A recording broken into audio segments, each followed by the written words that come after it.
domenica, amiche e amici, buona Domenica delle Palme.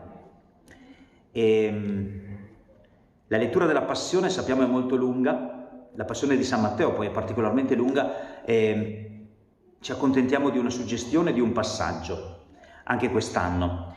Io vorrei fermarmi a leggere con voi questi versetti nel momento più tremendo, nel momento culminante della passione di Gesù, quando lui è già inchiodato al legno della croce e quelli che passavano di lì lo insultavano scuotendo il capo e dicendo: tu che distruggi il Tempio in 3 giorni lo ricostruisci, salva te stesso se tu sei figlio di Dio e scendi dalla croce.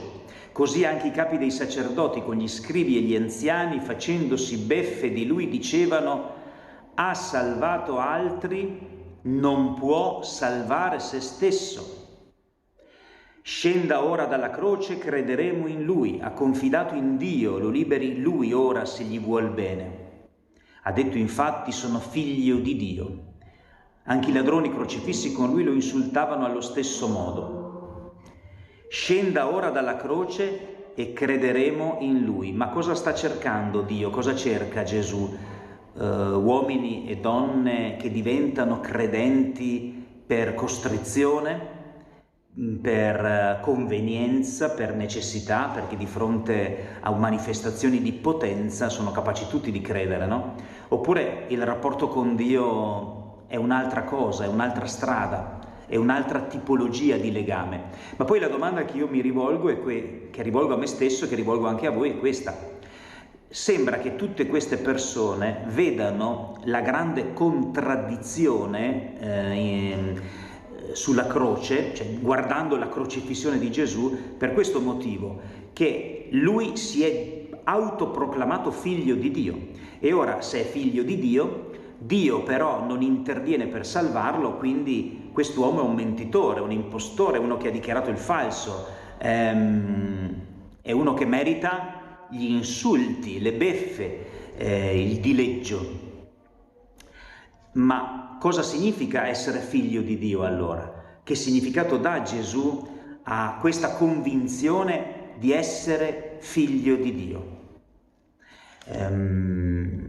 Cioè, essere figlio di Dio per Gesù significa pretendere o rivendicare privilegi per sé? Essere figlio di Dio significa che Dio deve essere costantemente disponibile a intervenire per salvarlo, per salvare lui?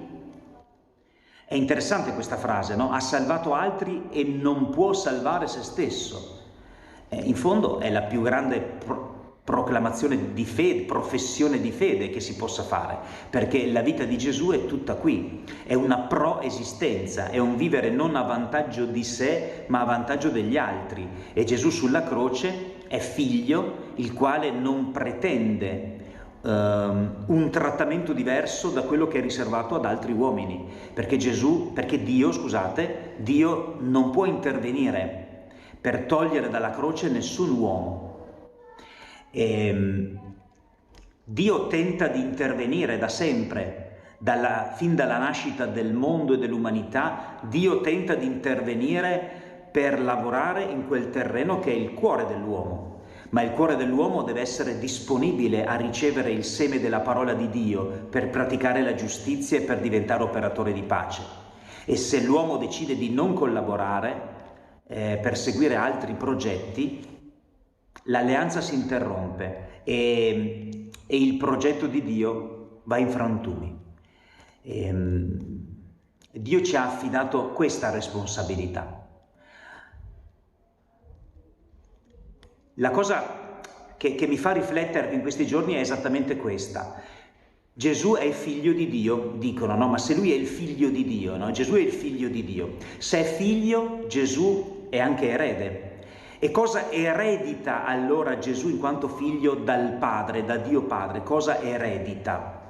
Eredita l'egoismo, l'autoreferenzialità si dice, eredita la volontà di appunto, come vi dicevo, di salvare se stesso, oppure eredita invece la disponibilità a dare la propria vita per gli altri, la disponibilità a perdere la propria vita per gli altri, per dare vita agli altri, come spesso accade nelle biografie umane, che ci sono uomini e donne che per dare la vita ad altri sacrificano qualcosa di sé. Il genitore lo fa quotidianamente, il genitore non mette in salvo se stesso per accudire il proprio bambino, il proprio figlio, non lo farà mai. L'amore chiede questa disponibilità a perdere la propria vita, come il seme caduto in terra, che cadendo in terra muore, ma morendo poi fa nascere qualcosa di più grande. Cos'è l'amore allora? Cos'è l'amore? E cos'è che eredita Gesù se non questa carica di amore che viene dal Padre? E noi siamo disposti appunto a diventare anche noi insieme con Gesù eredi sempre di questa qualità di vita,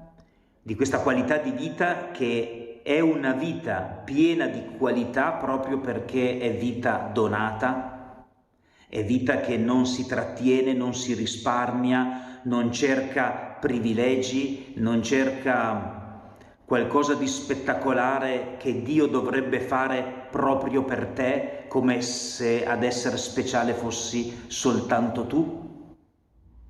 Gesù è il Figlio di Dio che diventa uomo come noi senza vantare nessuna forma di privilegio, anzi lui condivide il destino di tutti quegli esseri umani che in questo momento gridano a Dio come grida a Lui: Dio mio, perché mi hai abbandonato? Gesù condivide questo destino attraversando la nostra vita fino in fondo. Seguiamo il cammino di un Messia debole, di un Messia che non è trionfale, perché vuole essere accanto all'esistenza di tutti coloro la cui vita in questo momento non è né un trionfo né un successo. Ma questa è la rivelazione dell'amore del Padre. Buona settimana santa, buon cammino verso la passione, la morte e soprattutto la risurrezione di Gesù.